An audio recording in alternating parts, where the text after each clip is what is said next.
Hello everyone, welcome to code mentor. मैं आपका code mentor JP sir. आज की इस वीडियो में हम बात करेंगे बहुत ही स्पेशल सी का एक कॉन्सेप्ट जिसे बोलते हैं स्टोरेज क्लासेस। स्टोरेज क्लासेस क्या है? स्टोरेज क्लासेस वो चीज है जो डिपेंड करता है कि हमारा जो वेरिएबल है उसकी या जो डिक्लेरेशन है उसकी लाइफ स्पैन क्या है, कहाँ तक उसकी विजिबिलिटी है। इसी चीज को हम पढ़ते हैं स्टोरेज क्लासेस के नाम से। ठीक है, स्टोरेज क्लासेस। तो चार तरीके के पास हमारे पास स्टोरेज क्लासेस है। ऑटो है, रजिस्टर है, स्टैटिक है, एक्सटर्न है। तो हम इन चारों के बारे में बात करेंगे वन बाय वन। ठीक है। सबसे पहले ये स्टोरेज क्लासेस होता क्या है? सबसे पहले ये स्टोरेज क्लासेस हैं क्या है? तो हम आपको बताएं कि स्टोरेज क्लासेस हम उसे करते हैं, जैसा कि मैंने बोला कि storage classes associated with variables for describing feature of any variable और फंक्शन इन द सी।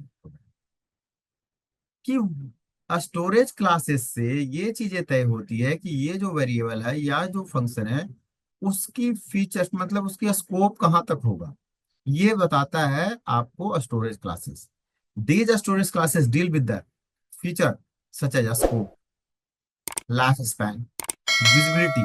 कि ये बताता है कि इसका स्कोप कहाँ तक है, कितना लाइफ स्पैन है, और कहाँ तक इसकी विजिबिलिटी है, जो कि प्रोग्रामर को हेल्प करता है डिफाइन करने के लिए एक variable during the run time of program कि हम कैसे वेरिएबल बना सकें। Storage classes are preceded by data type. ये स्टोरेज क्लासेस हम डेटा टाइप के हेल्प से लिखते हैं, which they have to modify. देखिए, दो चीजें होता है। अगर हम डिक्लेरेशन की बात करते हैं, तो दो चीजें होती हैं। एक होता है टाइप, जो कि बताता है डेटा टाइप के बारे में। क्या बताता है? डेटा टाइप के बारे में। और दूसरा होता है स्कोप, जो कि बताता है क्या, उसका लाइफ स्पैन के बारे में।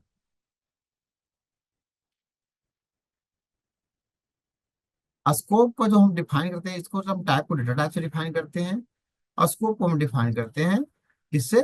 स्टोरेज क्लासेस से। Storage classes. सो हमारे पास कितने हैं टोटल? चार अलग अलग स्टोरेज क्लासेस है। कौन सा? ऑटो, रजिस्टर, स्टैटिक और एक्सटर्न। ये चार हमारे पास स्टोरेज क्लासेस है। ठीक है। तो इन चारों स्टोरेज क्लासेस से क्या क्या होता है, तो सबसे पहले हम बात करते हैं ऑटो का। तो अब तक जितने भी हमने लोकल डिक्लेरेशन किया, अब तक हमने जितने भी लोकल डिक्लेरेशन किया है वो सारे के सारे क्या हैं? ऑटोमेटिक है, या उसको ऑटो कहते हैं। ऑटो स्टोरेज क्लासेस जो है वो एक डिफॉल्ट होता है। Auto comes by default with all local variables. जो भी हम लोकल वेरिएबल बना रहे थे, जैसे हम मेन के अंदर, मेन मेथड के अंदर हम जो वेरिएबल लिख रहे थे, या किसी मेथड के अंदर जो वेरिएबल लिख रहे थे, इंट ए बी, ये सारे क्या थे? ये हमारे लोकल थे। लोकल का मतलब ही ऑटोमेटिक होता है। ठीक है। ऑटो कम्स बाय डिफॉल्ट और local variable as it storage classes. The keyword auto is used. यहाँ हम चाहे तो ऑटो कीवर्ड लगाएं या ऑटो कीवर्ड ना लगाएं। तो जो चीजें प्रोग्रामिंग में ऑप्शनल होती है, जो चीजें प्रोग्रामिंग में ऑप्शनल होती है उसे अवॉइड ही करना रहता है, तो हम ऑटो यहाँ कीवर्ड नहीं लगाते। ठीक है। The keyword auto is use to define this storage classes explicitly. अगर आपको एक्सप्लिसिटली बनाना है, बाय डिफॉल्ट ये ऑटो ही है। अगर आपको लिखना है तो आप आगे इसके आगे ऑटो लगाएंगे। जैसे देखिए, यहाँ लिखा सिंटैक्स इंट रोल नंबर। ये बाय डिफॉल्ट ये क्या है? ये ऑटो है। लेकिन अगर इसी को हम इस तरीके से भी लिख सकते हैं, इंट रोल ऑटो, तो ये क्या हुआ कि हमने ऑटो कीवर्ड यूज कर दिया। अदरवाइज दोनों ही केसेस में, इस केस में भी और इस केस में, ये जो हमारा रोल नंबर है वो क्या है? ऑटोमेटिक वेरिएबल है। क्योंकि ये लोकल वेरिएबल को क्या बोलते हैं? Automatic variable. ठीक है। Roll number auto as a storage classes. This storage classes can be implemented with the local variables. की है जो हमारा है लोकल वेरिएबल। तो अब तक जितने भी हमने प्रोग्राम किए हैं, जहां भी हमने लोकल वेरिएबल का काम किया है, समझो सारे क्या थे? सारे एग्जाम्पल थे ऑटोमेटिक के। तो ऑटोमेटिक और लोकल सेम है, ऑटोमेटिक और लोकल क्या है, सेम है। चलिए अब हम चलते हैं नेक्स्ट पे, रजिस्टर। अब रजिस्टर के बारे में एक बात बतानी, रजिस्टर भी लोकल के तरीके से ही होता है। रजिस्टर किस तरीके से होता है, लोकल के तरीके से होता है, बट इसके लिए कीवर्ड लगाते हैं रजिस्टर। क्या लगाते हैं, रजिस्टर। ठीक है, अब उससे होता क्या है कि देखो हम जो चीजें, देखो कोई भी हम इनपुट दे रहे हैं तो वो कहाँ जाता है, पहले किस में जाता है, इसमें जाता है। ठीक है, और ये फिर किसको देता है, ये सीपीयू को देता है। सीपीयू माइक्रो प्रोसेसर जो काम कर रहा होता है, जिसके अंदर अर्थमेटिक और लॉजिकल यूनिट लगे होते हैं। अगर किसी वेरिएबल के आगे अगर हमने लिखा इंट, और जैसे रोल नंबर था रोल, तो ये जो रोल नंबर है अब ये लोकल है, पहले रैम पे जाएगा। लेकिन हम अगर इसी के आगे रजिस्टर लिख दिए तो ये रैम पर ना जाके डायरेक्टली किस पे आता है, सीपीयू पे। अब चूंकि ये इससे रजिस्टर लगने से क्या होता है कि ये डायरेक्ट सीपीयू पे जाता है, तो इसका एग्जीक्यूशन क्या हो जाता है, एग्जीक्यूशन फास्ट हो जाता है। एग्जीक्यूशन क्या हो जाता है, फास्ट हो जाता है, एग्जीक्यूशन फास्ट। ठीक है, अभी क्या है कि एग्जीक्यूशन फास्ट हो जाने से ये सीधे सीधे, क्यों, क्योंकि डायरेक्ट सीपीयू पे रन कर रहा है, इसलिए एग्जीक्यूशन फास्ट है, बीच में कोई और नहीं है जिससे डाटा लेना है। तो ये क्या हो गया, एग्जीक्यूशन फास्ट हो गया। अभी क्या होगा कि ये तो सीपीयू का स्पेस तो लिमिटेड है, इसका तो स्पेस क्या है, लिमिटेड है, मेमोरी इसका लिमिटेड है ना, इसका मेमोरी लिमिटेड है। तो क्या होगा कि कोई बड़ा इंस्ट्रक्शन इसमें नहीं डलता है। इसका मेमोरी, सीपीयू का मेमोरी क्या होता है, जो हमारा L1 L2 L3 कैसे होता है, लिमिटेड होता है। तो लिमिटेड होने की वजह से ये सारे इंस्ट्रक्शन को नहीं ले पाता है। अगर कोई हम बड़ा इंस्ट्रक्शन दे दिए, कोई बड़ा इंस्ट्रक्शन दे दिए, तो ये इसके अंदर स्टोर नहीं होगा। अगर कोई बड़ा इंस्ट्रक्शन दे दिए तो इसके अंदर स्टोर नहीं होगा। तो क्या होता है कि जितना इसके सीपीयू की कैपेसिटी है, जितना सीपीयू के कैपेसिटी है उतना तो सीपीयू में स्टोर हो जाएगा। सीपीयू कैपेसिटी अब बाद में रेस्ट ऑफ क्या हो जाएगा, रैम पे चला जाएगा, और जैसे सीपीयू अपना काम करके खाली होगा रैम से लेके करता रहेगा। तो ये पूरी रजिस्टर की कहानी आपको मैंने समझाया। कि अब भी देखो बता देता हूँ यही सारी बातें नोट्स में भी लिखा है। Storage classes implemented for classifying local variable whose need to be save in register, जो कि रजिस्टर में सेव होना चाहता है लोकल वेरिएबल रजिस्टर में सेव होना चाहता है। क्यों, क्योंकि फास्ट उसको एग्जीक्यूट करना है, इसलिए हम क्या करते हैं, रजिस्टर का यूज करते हैं। नहीं तो अगर हम रजिस्टर पे नहीं सेव करते तो कहाँ सेव होता है, रैंडम एक्सेस मेमोरी रैम पे। This implementation way you want your variable maximum size equivalent the size of register. ठीक है, कि इसमें हमेशा रजिस्टर के साइज का ही रखना चाहिए। और कीवर्ड क्या होता है, रजिस्टर। लाइक देखो यहाँ लिख दिया रजिस्टर इंट काउंटर, जो ये अब काउंटर टाइप का वेरिएबल है ना, अब ये रजिस्टर में ज्यादा सीधे सेव होगा। The register variable are use when implementing loop in counter variable to make execution fast. Fast execution इससे हो जाता है। Register variable work faster than variable stored in RAM. ठीक है, ये क्या होता है, फास्ट हो जाता है क्योंकि सीधे आपका माइक्रो प्रोसेसर के रजिस्टर पे रन करता है, तो ये फास्ट हो जाता है। तो इसका भी देखो, हमको वेरिएबल का प्रोग्राम में आपको इम्पैक्ट नहीं दिखेगा, क्योंकि आजकल हम जो छोटे छोटे प्रोग्राम करते हैं, जो हम जब लर्निंग में होते हैं, 20 लाइन 25 लाइन का कोई या 10 लाइन का कोई प्रोग्राम करते हैं, तो उसमें आपका एग्जीक्यूशन फास्ट हो जाएगा। क्योंकि रीजन क्या है कि हमारा सीपीयू आज हर एक किसी के पास core i5 i6 4 core 8 core processor है, तो वो फास्ट फास्ट कर देता है। बट बड़े प्रोजेक्ट में आपको दिखाई देगा कि कोई वेरिएबल जो रजिस्टर लगा हुआ है वो आपको इसका जल्दी एग्जीक्यूशन होगा, और जो नॉन रजिस्टर है, जो लोकल वेरिएबल है, उसका थोड़ा स्लो होगा। तो इसका भी एग्जाम्पल के तौर पे कुछ नहीं देखा जा सकता है अभी। फिर हम चलते हैं नेक्स्ट, स्टैटिक। स्टैटिक समझना बहुत इंपॉर्टेंट है। स्टैटिक आप बच्चे इतने गलती करते हो, स्टैटिक में इतने गलती करते हो कि हद से ज्यादा। बहुत सारे बच्चे को अगर मैं पूछता हूँ what is mean by static, तो वो बोलते हैं क्या, फिक्स। फिक्स नहीं होता स्टैटिक। स्टैटिक का मतलब परसिस्टेंट होता है, फिक्स का मतलब कांस्टेंट हो जाता है। फिक्स का मतलब कांस्टेंट, कांस्टेंट हो जाता है। कांस्टेंट की वैल्यू चेंज नहीं होती है, स्टैटिक की वैल्यू चेंज होती है। ठीक है, लेकिन स्टैटिक का मतलब क्या होता है, परसिस्ट हो जाता है, कि वो अपना स्टेट को याद रखता है।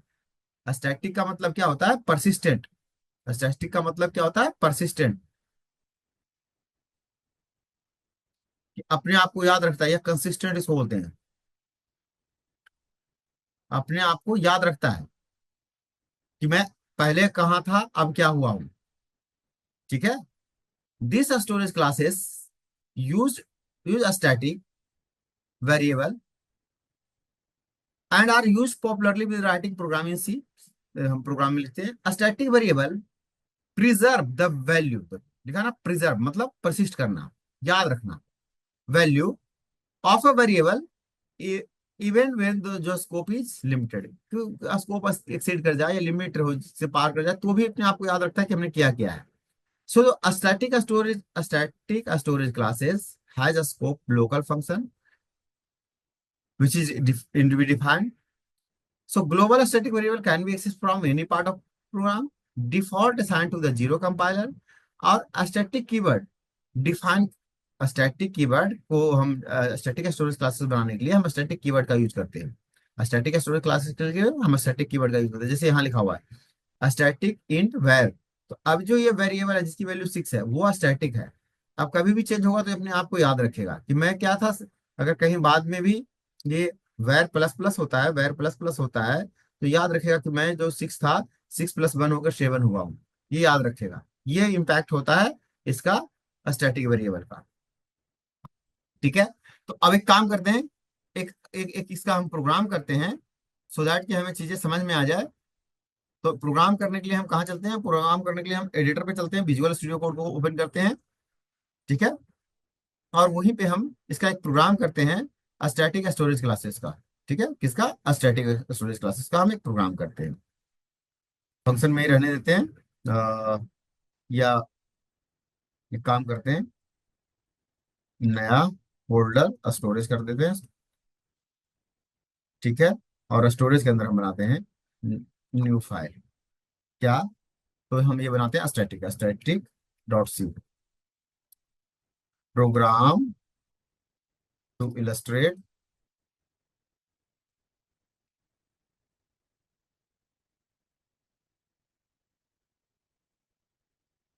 स्टैटिक,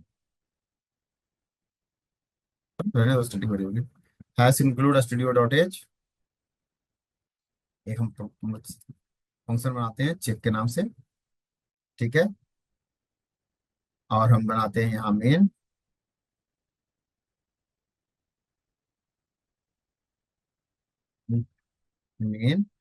ठीक है, परफेक्ट है। और हम यहाँ कुछ नहीं लिखते हैं, हम चेक को कॉल करते हैं। चेक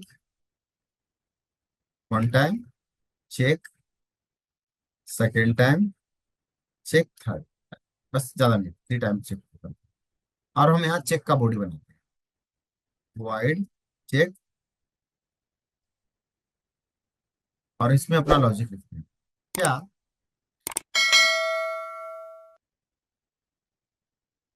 स्टैटिक इंट सी, या काउंट करो, काउंट करो से 0। ठीक है।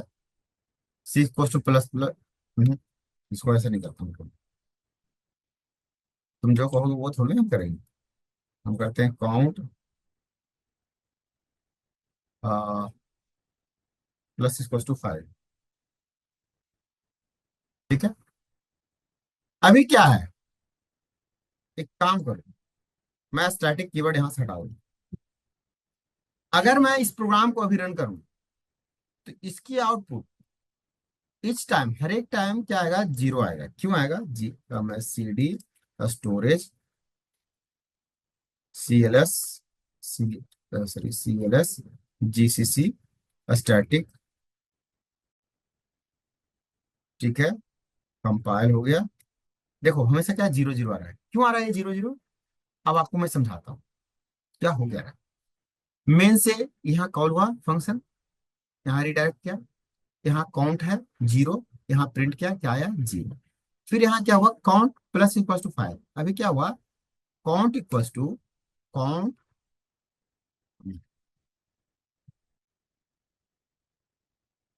Count plus equal to 5। Means क्या हुआ कि काउंट इक्वल टू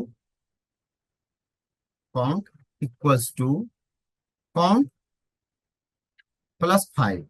काउंट की वैल्यू क्या है? 0। 0 प्लस 5 क्या हुआ? 5। अभी काउंट 5 हुआ, बट ये स्टैटिक नहीं है। जब फिर से कॉल हुआ, जब दोबारा कॉल हुआ, कंट्रोल जेड, मैं कलर चेंज कर लेता हूं। जब ये दोबारा कॉल हुआ इसके साथ, तो भी ये अपने आप को पहले 0 माना, तो 0 प्रिंट किया। फिर 0 प्लस 1 5 हुआ, इसको बाद में प्रिंट नहीं किया गया। फिर थर्ड टाइम जब इसको कॉल किया, फिर से गया रिडायरेक्ट हुआ। फिर से ये क्या, काउंट इक्वल टू 0 प्रिंट किया, 0 प्लस 5 हुआ। अपने आप को भूल गया, क्योंकि स्टैटिक नहीं है। जब ये स्टैटिक नहीं होता है तो हमेशा फ्रेश एग्जीक्यूशन मान लेता है अपना, इससे 0 से सेट हो जाता है। अगर मैं इसी के आगे स्टैटिक लगा देता हूँ, ठीक है, अभी मैं इसके आगे स्टैटिक लगा देता हूँ, ठीक है।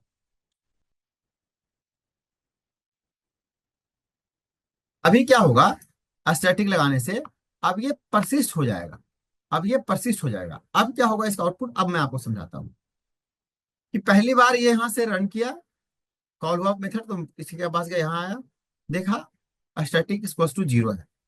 ठीक है जी, 0 प्रिंट कर गया। यहाँ यहाँ क्या किया, 0 प्रिंट कर गया, ठीक है। फिर यहाँ आके यही हो रहा है कि count equals to count plus 5। Count plus 5, ठीक है। अभी क्या है, 0 प्लस 5 क्या हो गया, 5। अब ये चूंकि स्टैटिक है, तो अपने आप को अब ये याद रखेगा कि मैं 5 हो गया हूं। अब ये नेक्स्ट टाइम जब कॉल होगा, ठीक है। अब ये स्टैटिक है तो अपने को याद है, स्टैटिक का मतलब persistent, कि मैं 5 हूं। अब यहाँ पर प्रिंट करेगा 5, ठीक है, यहाँ पे प्रिंट करेगा 5। अब नीचे आएगा तो क्या होगा, count equal plus equal to 5 है, तो क्या होगा, काउंट इक्वल टू प्लस 5, तो 5 प्लस 5 विच इज व्हाट, 10। अब ये 10 हो गया। अब जब नेक्स्ट एग्जीक्यूशन में जब यहां से कॉल होगा, ठीक है, तो अब जब आएगा तो ये, अभी तो काउंट 0 है, बट अभी ना आपको याद क्या कर लिया है, अब ये 10 है। तो जब यहाँ प्रिंट करेंगे तो ये क्या होगा, 10 आएगा। यहाँ आउटपुट क्या आएगा, 10 आएगा। और फिर यहाँ पर क्या होगा कि 10 प्लस 5 15 भी होगा, लेकिन इसको हम प्रिंट अभी नहीं किए। तो इसका आउटपुट क्या आएगा, 0 5, ठीक है। अभी हम देखते हैं, क्लियर स्क्रीन।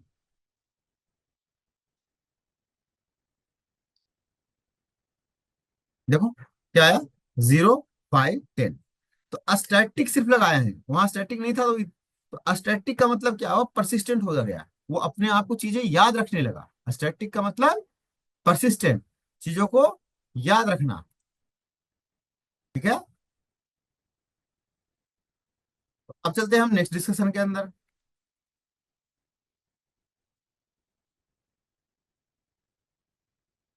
हमने स्टैटिक के बारे में बात कर लिया, अब हमारा है एक्सटर्न। एक्सटर्न मतलब क्या, कोई एक्सटर्नल वेरिएबल, मतलब कोई ग्लोबल वेरिएबल। कि जब भी हमें ग्लोबल वेरिएबल बनाना है तो हम एक्सटर्न यूज करते हैं। या तो हम मेन के ऊपर डिक्लेयर कर देते हैं, या तो हम एक्सटर्न यूज करते हैं। External storage classes is use to feature a variable to be use from within different block of the same program. ऐसा हम एक्सटर्न से बनाते हैं कि उस वेरिएबल को अलग अलग ब्लॉक, अलग अलग मेथड इसको यूज कर सके। A value is set to variable which is a different block or function can be overridden, altered from the another block as well। कि दूसरे ब्लॉक से भी उसका एक्सेस हो सकता है। Hence it is can be said external is a global variable। कि global variable बनाने के लिए हम एक्सटर्नल कीवर्ड का यूज करते हैं, which is assign a value can be access within the entire program. पूरे प्रोग्राम में कोई भी ब्लॉक, कोई भी फंक्शन इसको यूज कर सकता है, ठीक है। Global variable explicitly made the external variable implemented. अगर आपको इंटरनली अपने बनाना है आपको किसी को तो एक्सटर्न यूज कीजिए, अदरवाइज ग्लोबल वेरिएबल मेन के ऊपर बना लीजिए। ये सारी कहानी कहती है आपके। चलिए इसको भी हम एक एग्जाम्पल के रूप में देखते हैं, और चलते हैं हम अपने आईडी पे। ठीक है, इसका भी हम एक एग्जाम्पल देखते हैं ग्लोबल वेरिएबल का। ठीक है, एक हम बनाते हैं ग्लोबल वेरिएबल का, और एक फिर दोनों का कंपैरिजन देख लेंगे। न्यू, अब इसको हम बनाते हैं स्टोरेज, क्या, external.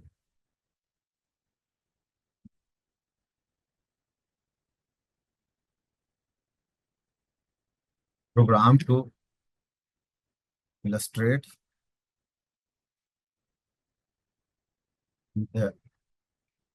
Global variable.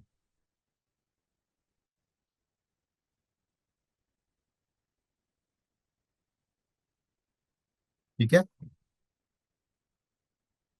Hash include perfect void check same method. Okay, int i equals to 10 global variable बना दिया। मेन, अरे यार खुद से बना क्या करो। यहाँ हम प्रिंट नहीं करेंगे, यहाँ हम क्या करते हैं, यहाँ हम काम करते हैं।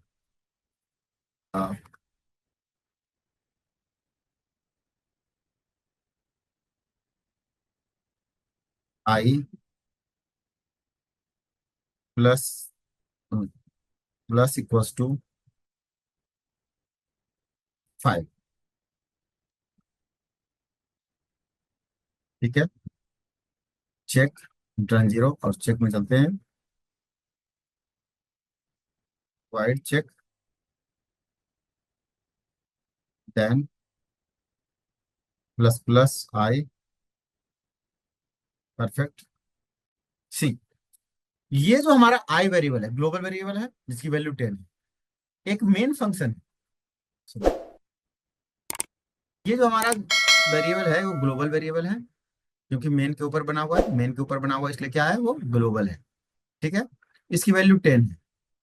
मेन एक फंक्शन है, फंक्शन के अंदर उसी ग्लोबल वेरिएबल को यूज कर रहे हैं, और क्या कर रहे हैं, आई इक्वल्स टू आई प्लस 5।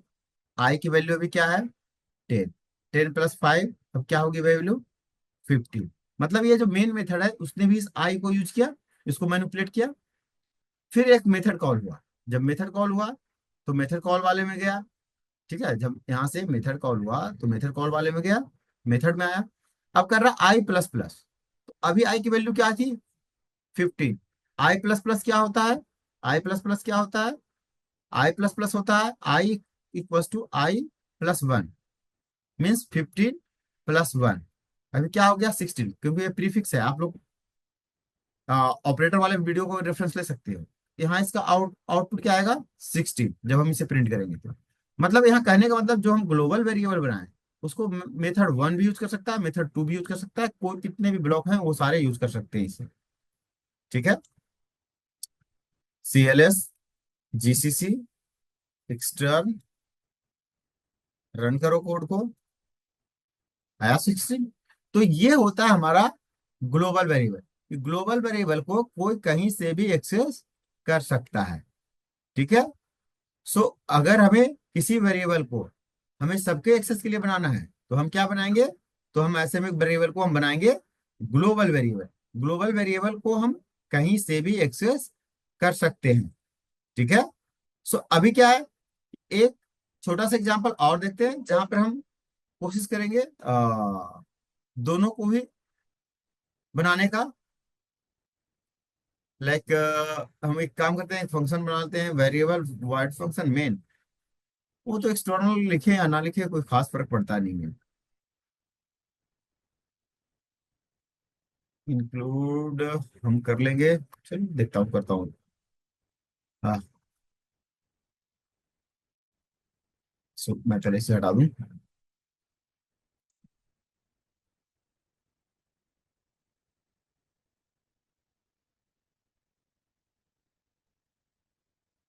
हम इसे ऐसे भी कर सकते हैं, एक्सटर्न का टू देते हैं, TRSTL2 dot c, program to illustrate extern. ठीक है। Hash include studio dot h int val, एक हमने वेरिएबल बनाया, एक्सटर्न कीवर्ड यूज किया। ठीक है। और हमने बनाया वाइड फंक्शन, एक बनाता हूँ एक्सटर्न करके। ठीक है, फंक्शन वो मैंने एक्सटर्न बनाया। ठीक है। Main perfect val was to 10। ठीक है।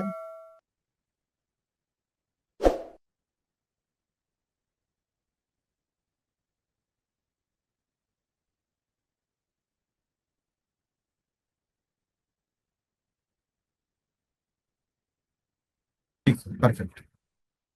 अभी देखो इस प्रोग्राम का आउटपुट।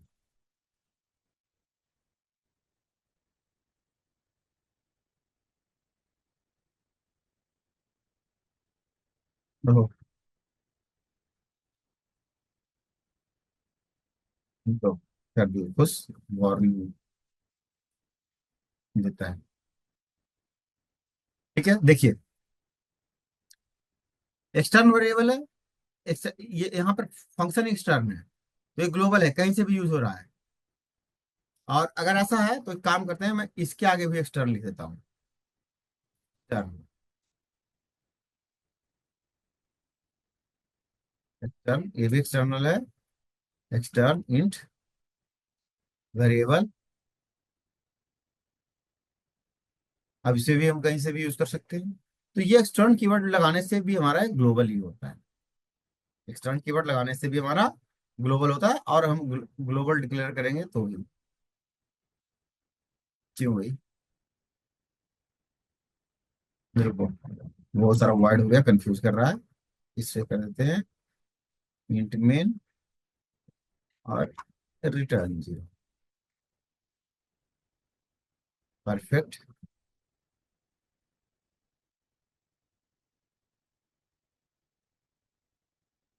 क्या error हो गया, GCC extend to dot C.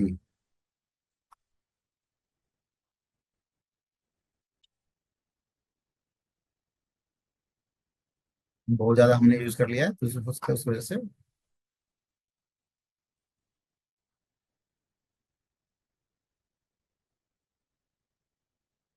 Control C run करके देख लेते हैं। ठीक है। सो ये पूरी स्टोरी थी एक्सटर्नल वेरिएबल का, स्टोरेज क्लासेस का, बहुत ही इंपॉर्टेंट टॉपिक, और एग्जाम में बहुत ही ज्यादा पूछे जाने वाला टॉपिक है। स्टोरेज क्लासेस क्या होता है और स्टैटिक क्या होता है। आज आपने देखा स्टैटिक का मतलब क्या होता है। आई होप ये वीडियो आपको बहुत हेल्प करेगी, आपको एकेडमिक में चीज़ों को समझने के लिए, आपका एग्जाम पास करने के लिए, आपको अच्छे स्कोर करने के लिए। चैनल पे बने रहें, लाइक करें, सब्सक्राइब करें, दोस्तों के साथ शेयर करें। जय हिंद, जय भारत।